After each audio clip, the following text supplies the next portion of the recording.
Sa isang episode ng OG Diaz Showbiz Update, ibinahagi ng kasama ni OG Diaz na si Tita Cora ang isang nakakagulat na impormasyon tungkol sa love life ni Donnie Pangilinan. Napatanong si Tita Cora kung totoo ba raw na may paghahanga si Donnie sa miyembro ng Bini na si Mika Lim.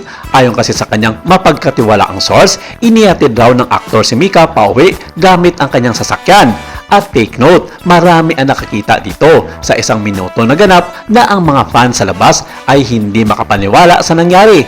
Ayon sa source, halos lahat ng mga tao na nakakita ay natulala kung bakit ganun na lamang ang kanilang nakita na napaka-very unusual kina Bini Mika at Donnie Pangilinan. Dumalik kasi si Mika sa after party ng cast ng Tayo sa Wakas, ang huling project ng Don Bell. Dahil maaga umanong umalis si Mika sa selebrasyon, nag-alok si Donnie na ihatid siya pauwi. Sinabi ng mga fans na hindi na nila nakunan ng video o litrato ang nasabing ganap kasi halos lahat sa kanila ay natulala sa kanilang nakita. Halos isang minuto lang naman ang pangyayari nang sumakay si Bini Mika sa kotse ni Donnie. Na bagay namang hindi nakunan ng video o litrato. Agad namang kinumpirma ng programa ang panig ni Donnie at marin itong itinanggi ang mga espekulasyon may namumuong espesyal na relasyon sa pagitan ni Donnie at ni Mika. Ayon pa sa source, magkaibigan lamang sina Donnie at Mika. Mahilig lamang umanong makisama si Mika sa aktor at sa grupo ng kanyang mga kaibigan. Wala raw romantikong namamagitan sa dalawa at nanatiling pagkakaibigan lamang ang kanilang relasyon.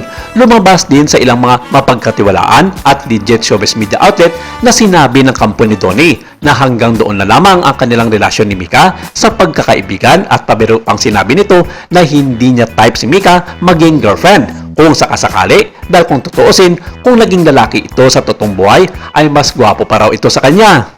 Samantala, muling umalingaw-ngaw ang social media sa intriga habang umiikot ang mga chismis sa isa sa pinakamamahal na love team sa Pilipinas, ang Don Bell. Natigilan ang mga fans sa pagpapakalat ng blind items na nagmumungkahi na magkaiwalay na raw sina Donnie Pangilinan at Bill Mariano sa totoong buhay.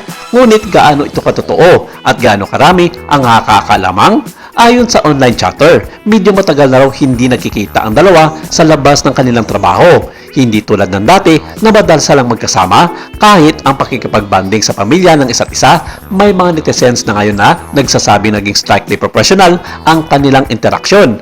Nagdalagdag pa ng gasolina sa apoy. Ang ilan sa mga blind item ay nagsasabi na kung nangyari ang isang breakup, ito ay tahimik na itinatago upang protektahan ang isang paparating na proyekto ng pelikula, ang Tayo sa Wakas, at upang maiwasang maapektuhan ang pagganap nito sa nasabing takilya.